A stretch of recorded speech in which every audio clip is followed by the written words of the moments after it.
好，我哋係無時裝逼，我係健仔，我係 Graden，今日嚟到冬菇亭嚟試下呢一個大碗拉麵，真係好大碗㗎。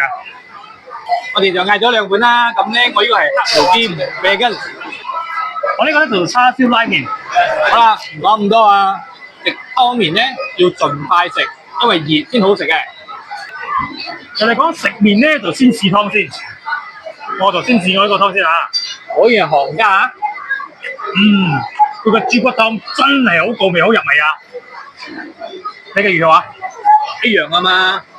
唔同啦，我嘅係有叉燒味啊，我嘅仲有甜甜地嘅香汁味啊。係一樣嘅。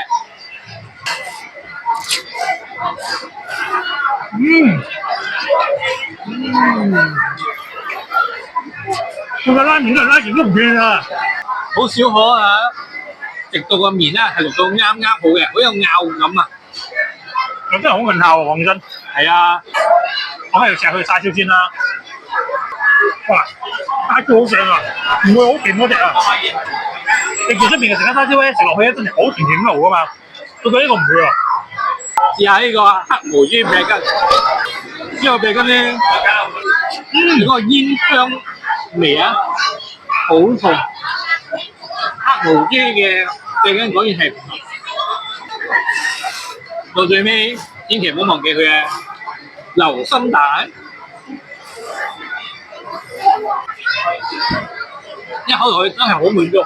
佢個拉麵真係拉唔斷又見仔仔嘅真係。好啦，今日就試到呢度啦。有咩好食嘅話，喺下啲留言話俾我哋知，我哋得閒咧就去試。